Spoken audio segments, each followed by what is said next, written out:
Welcome everyone.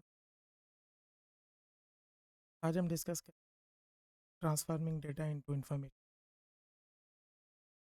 Computer number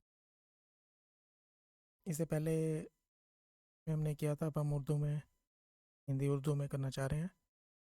अच्छा, इसमें सबसे पहले हम देखेंगे कि कंप्यूटर की डेटा रिप्रेजेंटेशन कैसे होती है कंप्यूटर में, इस तरीके से कि बुनियाद क्या है, बेस क्या है। तो उसके लिए सबसे पहले हमें नंबर सिस्टम को देख। नंबर सिस्टम क्या होता है? नंबर सिस्टम जो है बुनियादी तौर पर काउंटिंग का तरीका है जो हम ज़िंदगी में काउंटिंग करते हैं।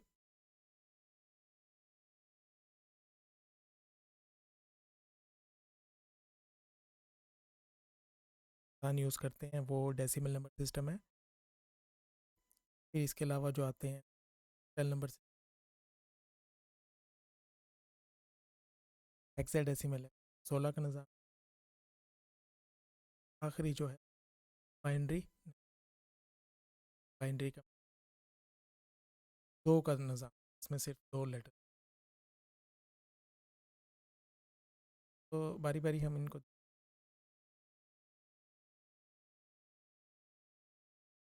ऐसी डेसिमल नंबर सिस्टम जो आपके सामने पर आ रहा है, इसी का मतलब है 10। हम इसको इस्तेमाल करते हैं हम जिंदगी। ऐसी का 10 है, इसका मतलब ये हुआ कि पर सिस्टम मुनफरिद आदाद हम यूज़ करेंगे, फिर डिजिट को यूज़ 10 होंगे। वो कौन से मुनफरिद या यूनिक डिजिट होंगे? 0 से लेकर 0 से लेकर 9 तक, पर 1 2 3 5 6, ये टोटल ये अ, ये 10 तादाद में इनकी तादाद 10 है। और इस नंबर सिस्टम में 10 यूज़ होते हैं, तो और इनका सिर्फ कम्बिनेशन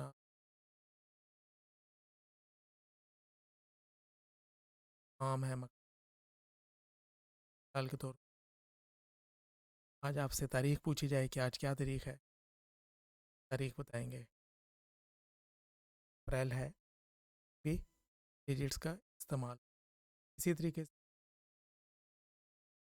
आपको पॉकेट में किया है पैसे हैं, इन डिजिट्स की मदद से आप बताएंगे 10,000 20,000 5 10 जितने भी होंगे डिजिट्स में बता।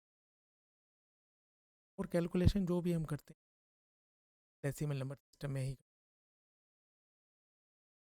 बैंक का सिस्टम, काउंटिंग का सिस्टम, स्टूडेंट अगर पढ़ रहे हैं उन्होंने फीस जमा करा कितनी होगी,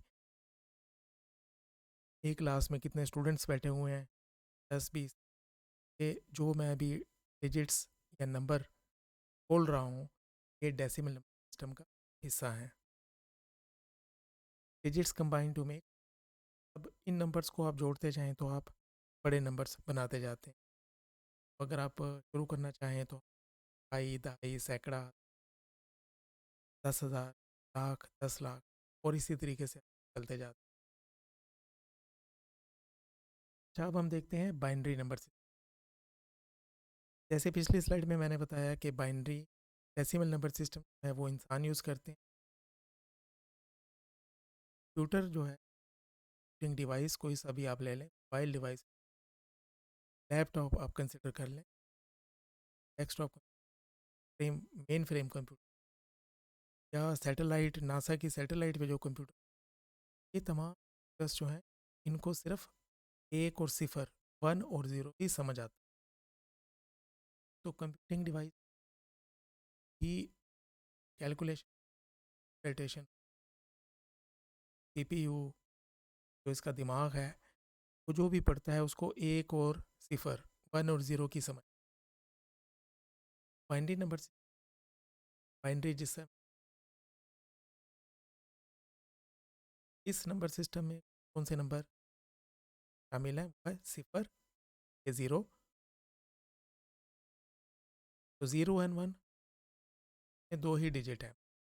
अब हमने करना ये, कोई भी बात करनी, ये नंबर अगर बना परफॉर्म पर और एक 1 या 0 को जोड़ते जाएंगे और अपना, तो ये बहुत मज़े की स्टोरी है। अगर आपको सिफर और एक, 0 और 1 की समझ आ चुकी है, ठीक है, तो अब आप ये पूछना चाह रहे हैं कि सिफर और एक से हम अपना काम कैसे करेंगे। पहले तो आप ये सिफर और एक, 0 और 1 जो है कंप्यूटर्स को इस्तेमाल करना होता है और कंप्यूटर इनको जो भी इनका यूज़ कर, और बाइनरी नंबर सिस्टम जो है 1 और 0 से मिलके। अब यहाँ पे हम मिसाल एक लेते हैं, 1 को अगर आप कंसिडर कर लें ऑन, यस या ट्रू में से कोई भी कंडीशन अगर आती है, मैं उसको बाइनरी में कह दूंगा वो एक है, 1 है। इसी तरीके से अगर 0 कंसिडर करूं तो वो स्टेट क्या बन जाएगी, ऑफ, नो या फॉल्स। ठीक है, अब ये देखें 1 को मैंने ऑन, यस या ट्रू, अब कोई भी स्टेज आएगी जिस, अगर मैं बिजली का बटन जो है ऑन ऑफ करना चाह रहा हूँ, तो अगर बटन ऑन करता हूँ तो कंप्यूटर की लैंग्वेज में मैं उसको 1 कह सकता हूँ। इसी तरीके से अगर एक ऑन ऑफ का बटन है, अगर वो बिजली का बटन या इलेक्ट्रिसिटी बटन ऑफ हो जाता है, बंद हो जाता है, तो उसको मैं 0 कह सकता हूँ। ठीक है, इसी तरीके से अपनी ज़िंदगी में अगर पूछा जाए आपकी क्लास ख़त्म हो गई है, तो आप कहते हैं यस, तो कंप्यूटर की ज़बान में उसको 1 लिखेंगे। इसी तरीके से मैं पूछता हूँ कि आपकी क्लास ख़त्म हो गई है, आप कहते हैं नो, वो कंप्यूटर 0, और ट्रू और फॉल्स भी इसी तरीके। ये एक इलेक्ट्रिक सर्किट की, यहाँ पर हम देख रहे हैं ऑफ है, अभी स्टार्ट नहीं है, तो वो हम ऑफ सर्किट को कंडीशन 0 या 0 कहते हैं। इसी तरीके से अगर ये सर्किट जब ऑन हो जाएगा, चलना शुरू हो जाएगा, 1 कह सकता हूँ। आपको कोई भी सवाल करना हो, क्वेश्चन करना हो, तो नीचे कमेंट में आप कर सकते हैं, मैसेज मुझे कर। तो बाइनरी नंबर सिस्टम को ही आगे लेके चलते हैं। अब हमने समझना यह है कि बिट्स, BIT बिट क्या होता है और बाइट्स क्या होते हैं। देखो, प्रीवियस स्लाइड में हमने देखा कि 1 और 0 ही कंप्यूटर को समझ आता है, 1 समझ आएगा या 0 समझ आएगा। अच्छा, एक चीज़ से आपने कंफ्यूज नहीं होना, ये 1 और 0 जो है ये बाइनरी नंबर सिस्टम का है। ठीक है, ये 1 और 0, मैं बैक जा रहा हूँ, डेसिमल नंबर सिस्टम में यहाँ पर भी हमने 1 0 यूज़ किया है, लेकिन ये 1 और 0 जो है ये डेसिमल नंबर देखने में 1 और 0 ही है, लेकिन इस जगह पे जब मैं बाइनरी नंबर सिस्टम कहूँ तो ये बाइनरी नंबर सिस्टम का हिस्सा है 0 और 1। ठीक है, तो इस नंबर सिस्टम क्या क्या इस्तेमाल हो, सिफर और एक ही ये आपने बात कंसिडर करनी है, याद रखनी है कि जब हम बाइनरी नंबर सिस्टम में होंगे तो उसमें 1 और 0 ही आएगा, जब डेसिमल नंबर सिस्टम में आएंगे तो 0 से लेकर 9 तक कोई भी डिजिट आ सकता है। अब ये बात आप समझें कि मैंने आपको ऑन और ऑफ की स्टेट यहाँ पर बता दी है कि ऑन, यस, ट्रू, इसको मैंने 1 लिखना है, अगर ऑफ फॉल्स होगा तो मैं इसको 0 लिखूँगा या 0 लिखूँगा। तो ये मेरे पास 8 बटन हैं, these are 8 switches, 8 buttons, 8 electric buttons आप देख लें, 1 2 3 4 5 6 7 और अब binary number systems are made of bits. Binary numbers जो हैं वो बिट से बनते हैं। ये बिट क्या चीज़ है, बाइनरी डिजिट, BIT बिट का मतलब है बाइनरी डिजिट। ये आ गया अभी है? तो एक byte, a byte is 8 bits. एक बाइट में कितने बिट्स होते हैं, 8 बिट्स होते हैं। तो ये पहली लाइन ज़रा दोबारा हम आते हैं, BIT बिट का मतलब है बाइनरी डिजिट, BIT बिट का मतलब है बाइनरी डिजिट। तो बाइनरी देखा था 0 या 1 होते हैं, 0 या 1 में से एक जगह, अब ये देखें, ये एक स्विच जो है यहाँ पे या ऑन होगा या ऑफ होगा। इसी तरीके से इस बटन में ऑन होगा या ऑफ होगा, इस वक्त ये ऑफ है, इसी तरीके से यहाँ पर ऑन होगा या ऑफ होगा, कोई तीसरी स्टेज नहीं है। तो ये चीज़ आप, अब ये 8 बिट्स हमने कंबाइन कर ली, जोड़ लिया, और 8 बिट्स अलग-अलग जो बटन थे इनको हमने जोड़ा, और कलेक्टिवली तो हमने एक बाइट कह दिया है, BYTE। ठीक है, BYTE बाइट कहना, ये BITE बाइट नहीं है, खाने वाला बाइट नहीं है, ये BYTE बाइट है। और ये मेमोरी की इकाई है, कि इकाई मेमोरी का यूनिट है। Okay, now we see text codes. जो टेक्स्ट के कोड हैं वो अब हम देख, ये टेक्स्ट कोड क्या कर रहे होते हैं। सबसे पहले ये इसके प्रूफ हैं, लेटर्स हैं, वो बाइनरी में कन्वर्ट कर, ठीक है, डिश लिखेंगे लेकिन वो कंप्यूटर क्या देगा, बाइनरी में। तो जिस तरह भी हमने पहले देखा कि 1 और 0 जो हैं सिर्फ कंप्यूटर सकता है, 1 और 0। तो हमने वो भी ह्यूमन रीडेबल इन जो भी पढ़ते हैं उसको कन्वर्ट करना है मशीन या कंप्यूटर अंडरस्टैंडेबल करके समझ जबान में। ये टेक्स्ट कोड वो काम कर रहे हैं।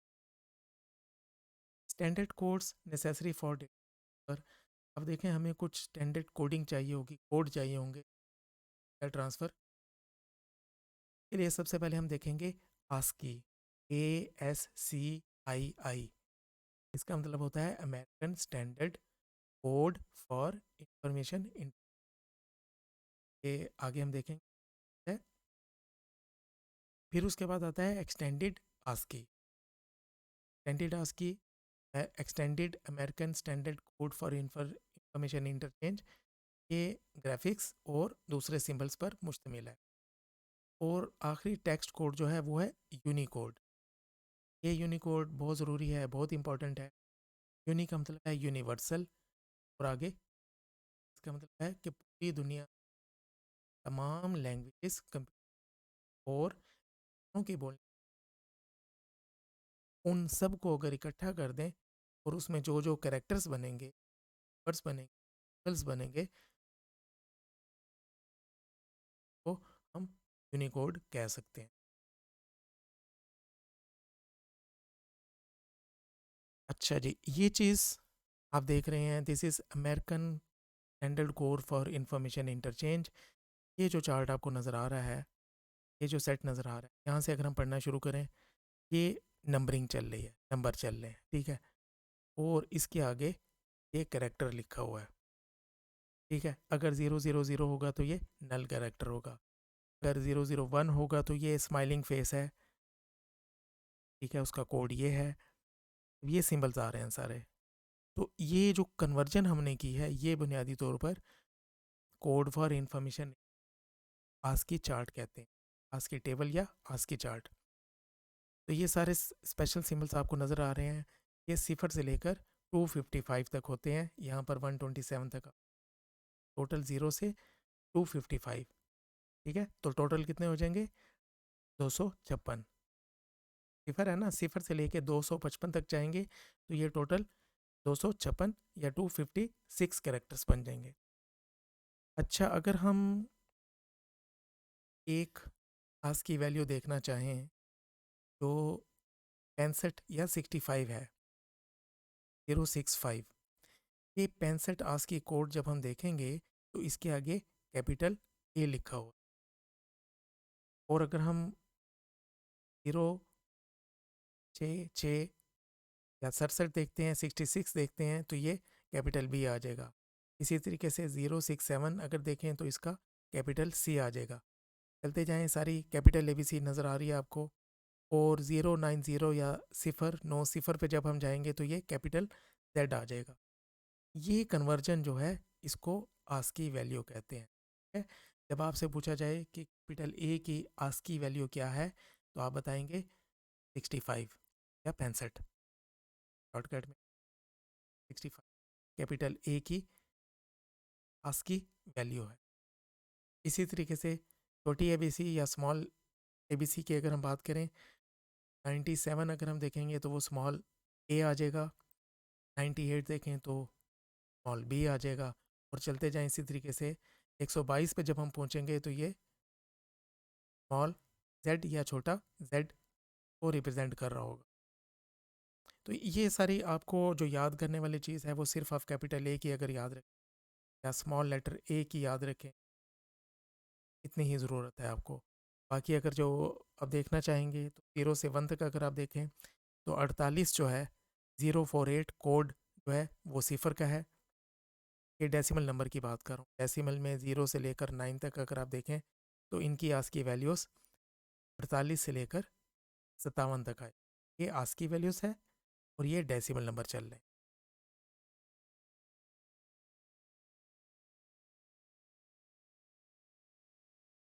तो ये तो मैंने आस्की वैल्यूज़ आपको बता दी हैं। अब आपको पता चल गया है कि बाइनरी नंबर सिस्टम क्या है। अब अगर हम सीपीयू की बात करते हैं कि सीपीयू या सेंट्रल प्रोसेसिंग यूनिट में डेटा प्रोसेस कैसे होता है, तो अब आप बता सकते हैं कि वो 1 और 0 में प्रोसेस होगा या बाइनरी नंबर सिस्टम में ही प्रोसेस होगा।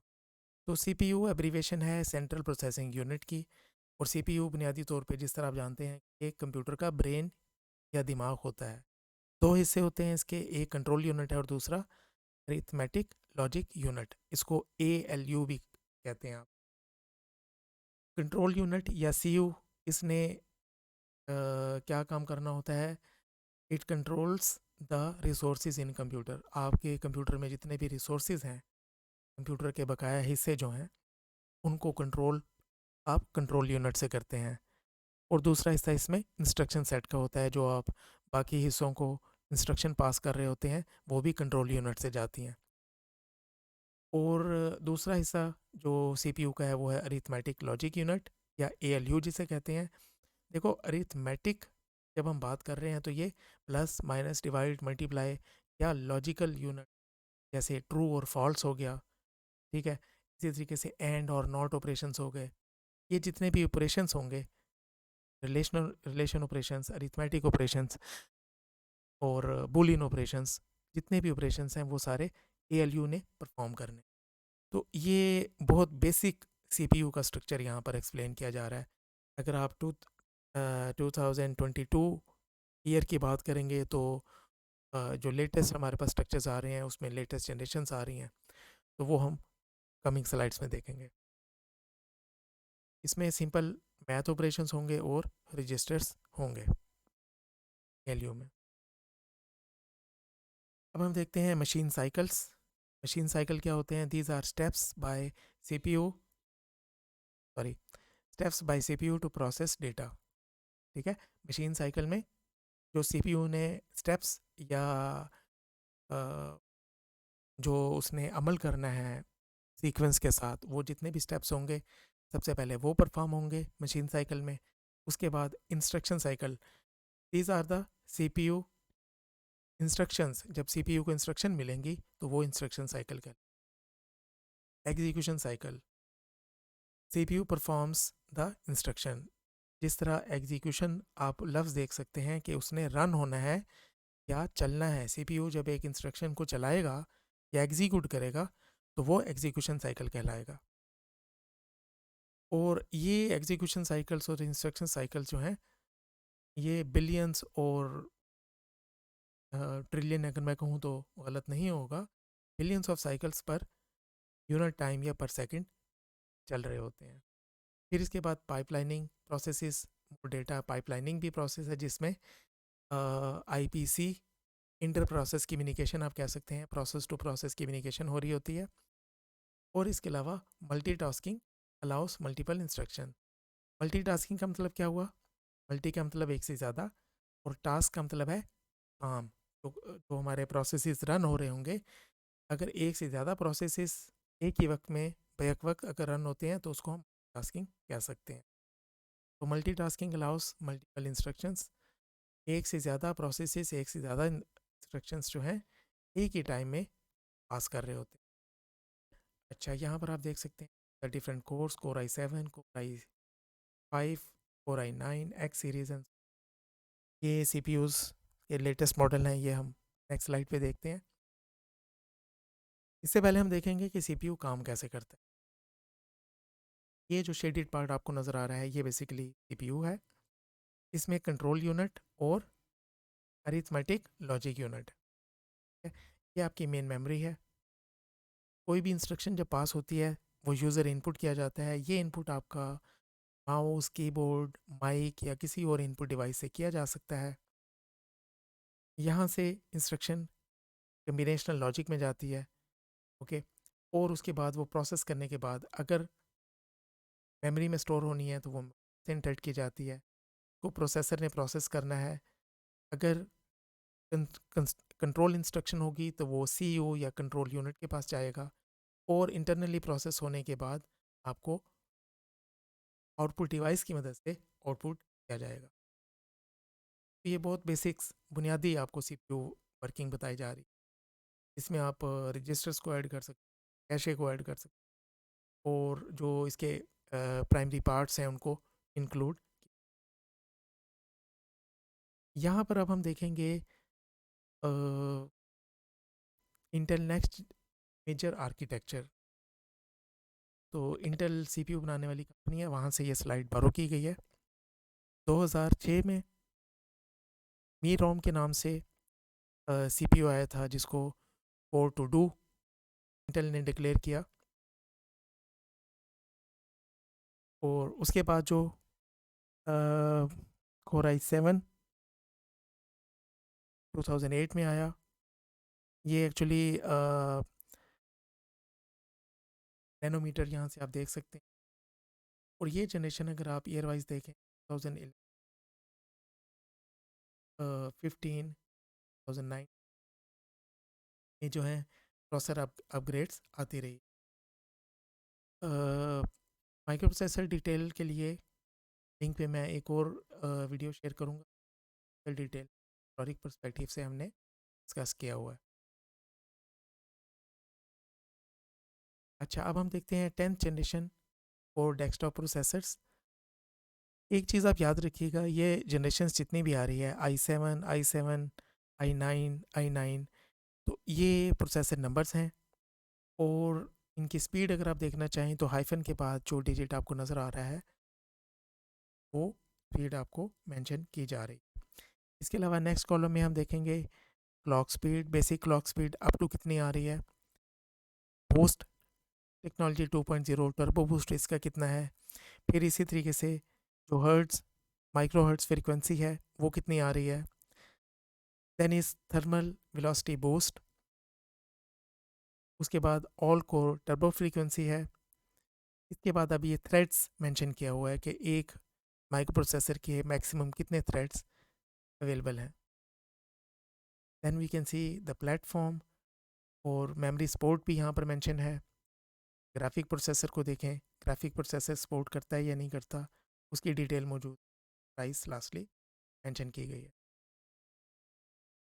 तो मेमोरी बुनियादी तौर पर क्या होती है? It stores open programs and data. जो भी आप कंप्यूटर प्रोग्राम रन करेंगे या आपका स्टैटिक डेटा होगा जो आपने स्टोर किया होगा, वक्ती तौर पे स्टोर करेंगे या परमानेंट स्टोर करते हैं, दोनों ही मेमोरी में स्टोर होता है। All chips on the motherboard memory chips हो सकती हैं और इसके अलावा जो है वो हार्ड डिस्क, एचडीडी आप कह सकते हैं। अगर ऑप्टिकल डिस्क की बात करें तो सीडी, डीवीडी, ब्लू रे डिस्क जो है वो भी मेमोरी की टाइप है। आजकल अगर आप देखें तो एसएसडीज जो हैं वो मेमोरी की, और लेटेस्ट जो है वो हम फर्दर ऑन देखेंगे कौन सी आ रही है। तो what are types of memory? Computer memory बुनियादी तौर पर दो टाइप्स हम देख रहे हैं। पहली इंटरनल टाइप है और दूसरी एक्सटर्नल टाइप। तो इंटरनल टाइप का मतलब है जो सीपीयू के इंटरनल हम यूज़ कर रहे होते हैं, उसमें cache, virtual memory, RAM, sequential access और ROM. ROM is read only memory. RAM की दो टाइप्स बुनियादी तौर पर आई थी, एस रैम और D RAM. This is static and dynamic RAM. और रोम की अगर हम बात करें तो M ROM, P ROM, E P ROM और EEP ROM. तो these are different types of ROM. ROM की अकसाम यहाँ पर मेंशन है. कैशे भी जो है CPU की मेमोरी होती है जो इंटरनल CPU के अंदर मौजूद. एक्सटर्नल मेमोरी कौन कौन सी हो सकती है? सॉलिड स्टेट हो सकती है, मैग्नेटिक हो सकती है, ऑप्टिकल. ऑप्टिकल में CD DVD, जिस तरह मैंने अभी ब्लू रे मेमोरी ऑप्टिकल. आप गेम्स वगैरह खेल तो आपकी डी तो blu ray double disk double side चल. मैग्नेटिक की बात करें तो हार्ड ड्राइव की सॉलिड स्टेट SSD या solid state drive, USB disk etcetera. तो इसकी दो टाइप्स हैं. Non volatile memory. Non volatile, volatile बुनियादी तौर पे कहते हैं जो उड़ जाती है. जैसे पानी अगर आप देखें तो कुछ देर के बाद हवा में डिज़ोल्व हो जाता है और वेपरेट हो जाता है. इसी तरीके से मेमोरी की जो टाइप नॉन वॉलेटाइल इसने यहाँ पर मेंशन किया है, इसका मतलब है कि ऐसी मेमोरी जिसको आप ख़त्म ना कर सकें, रिमूव ना कर सकें. तो non volatile memory holds data and power is of. अगर आप कंप्यूटर को बंद भी कर शट डाउन भी कर देंगे पावर, तो मेमोरी फिर भी मौजूद. इसकी टाइप कौन सी है जी? रीड ओनली मेमोरी या रोम. बेसिक इनपुट आउटपुट को बायोस भी कहते हैं. और POST, that is power on self test. तो these are all non volatile memory. तो नॉन वॉलेटाइल मेमोरी आप देख सकते हैं. दिस इज़ नॉन ये SSD है. SSD 2 TB कर रहे हैं. NAND SSD है जो आजकल यूज़ की जा रही है. Flash memory, this is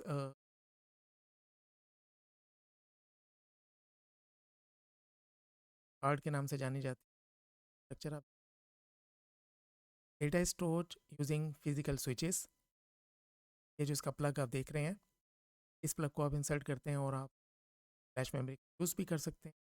detachable होती है. तो आपको आप ऑन रखते हुए ही इसको डिटैच बताने आप ऑलरेडी यूज. इस स्पेशल फॉर्म नॉन वॉलेटाइल. इसमें भी जो डेटा स्टोर कर देंगे, अगर आप इसको डिटैच कर लेते हैं फिर से अलग कर लेते हैं, उसके बावजूद स्टोर. आप कैमरा कार्ड जो यूज़ कर मोबाइल एंड्रॉयड मोबाइल में जो आप कार्ड यूज़ कर रहे होते हैं वो फ्लैश मेमोरी टाइप्स हैं. ये इसका इंटरनल स्ट्रक्चर है. USB मेटल हेड से इसको कनेक्टर भी आप कह सकते हैं. ये इसके मिसलेनियस कंपोनेंट्स हैं. स्मॉल आईसीज और सर्किटरीज हैं. ये क्वार्ट्ज रेजोनेटर इसको कहते हैं.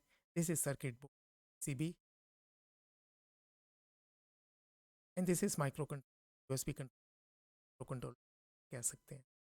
ये इसका सिंपल स्ट्रक्चर है USB का. अब हम देखते हैं, पहले हमने देखा था नॉन वॉलेटाइल, तो अब हम देखते हैं वॉलेटाइल मेमोरी. वॉलेटाइल का मतलब है जो एवेपोरेट हो जाए. आप उसकी पावर कट करेंगे तो जो भी स्टोर होगा वो स्टोर नहीं रहेगा. It requires power to hold. तो वॉलेटाइल मेमोरी ये बिजली से कनेक्ट, इलेक्ट्रिसिटी से कनेक्ट होना बहुत ज़रूरी है. इसकी टाइप कौन सी है? रैंडम एक्सेस मेमोरी, रैम भी कह सकते हैं. Data in RAM as an address. उसका CPU reads data address. CPU can read any address. और जैसे ही वॉलेटाइल मेमोरी रैम की लाइट चली, बैटरी ख़त्म हो, रैम में जो भी स्टोर होगा वो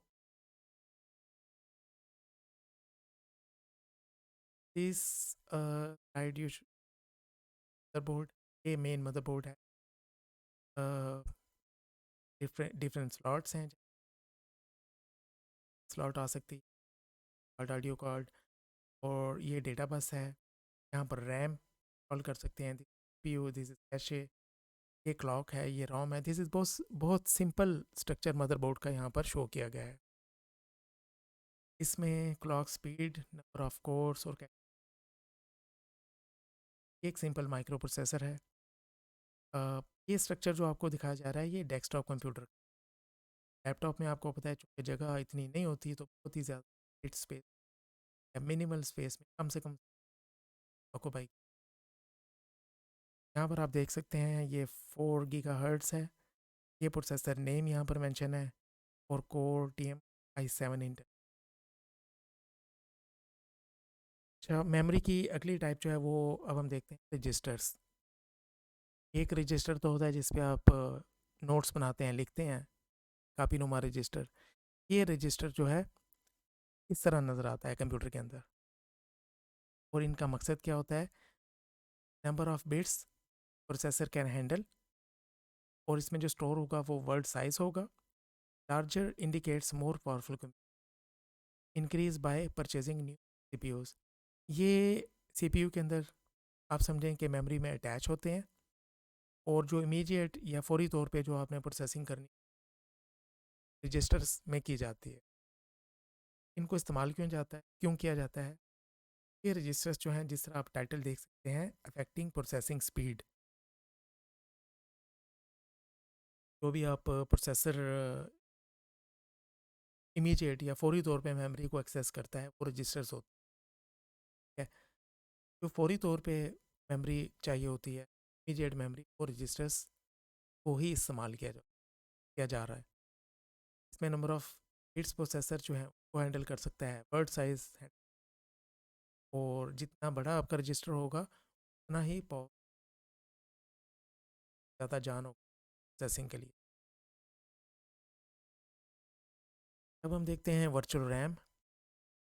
वर्चुअल का मतलब है कि जो ख्याली रैम, ये बुनियादी तौर पे हार्ड डिस्क या फिजिकल मेमोरी, उसको हम यूज़ कर रहे होते हैं as a random access. Computer is out actual. अब रैम हमारी फिल हो चुकी है, या फिर कंप्यूटर ने करना, तो हमारी हार्ड डिस्क या SSD जहाँ पर एम्प्टी स्पेस मौजूद, उसको एज ए रैम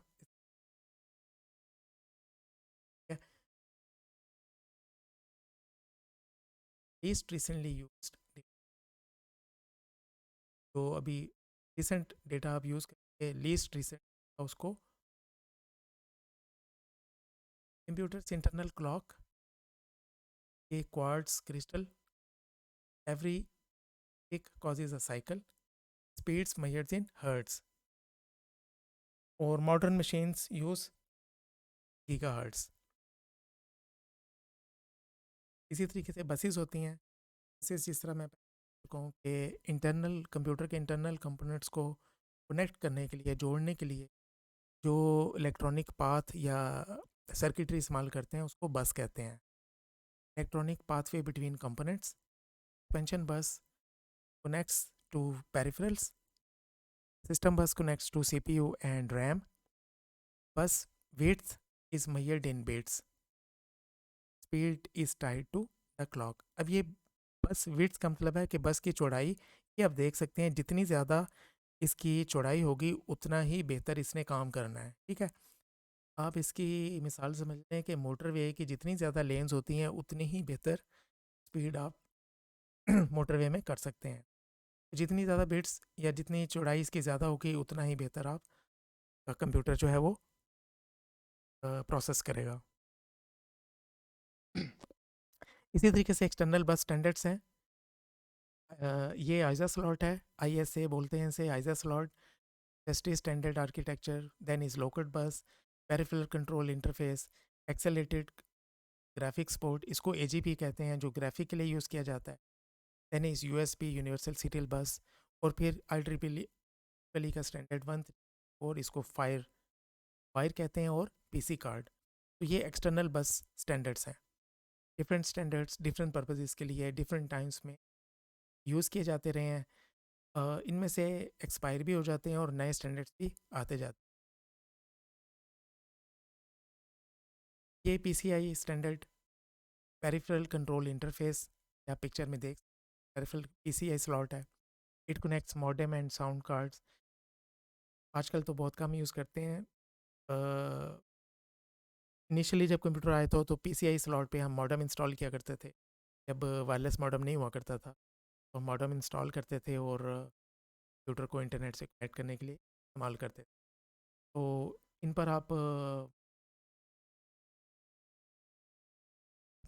निक जिसे कहते हैं नेटवर्क इंटरफेस कार्ड, वो भी इंस्टॉल कर सकते हैं। वायरलेस कार्ड, अगर पीसी बेस्ड वायरलेस कार्ड है, वो भी इंस्टॉल कर सकते हैं। जीपीयू इंस्टॉल करना चाहें, इंस्टॉल कर सकते हैं based upon the PCI slot.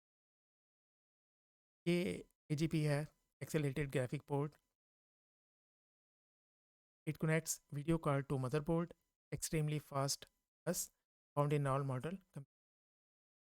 ये यूएसबी की टाइप्स हैं।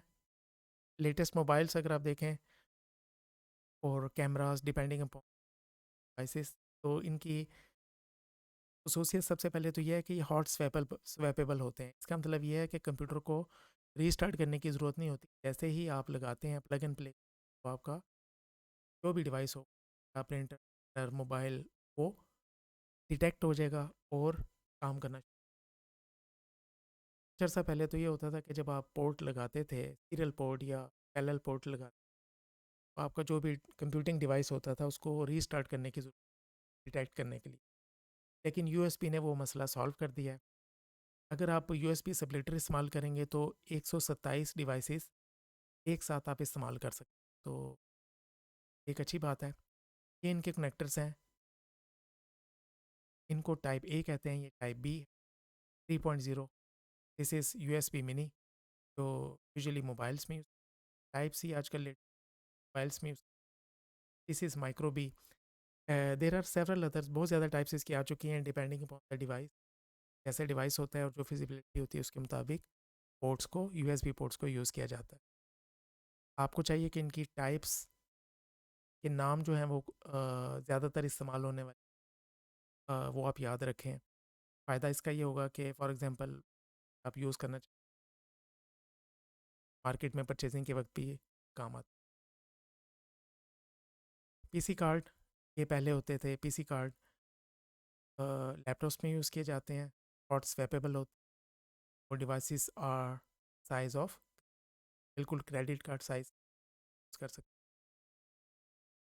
कैशे मेमोरी जो है वो सीपीयू की मेमोरी को कैशे मेमोरी कहा जाता है। बहुत फास्ट होती हैं। They hold common recent data, जो भी अभी आप प्रोसेस करेंगे रिसेंट डेटा वो स्टोर करते हैं। इसी वजह से जो है जितनी ज़्यादा बेहतर कैशे होगी सर वर्क करता है। L1 holds recently used data, L2 holds upcoming data, L3 holds possible specification cache memory. Thank you very much, बहुत बहुत शुक्रिया आपका।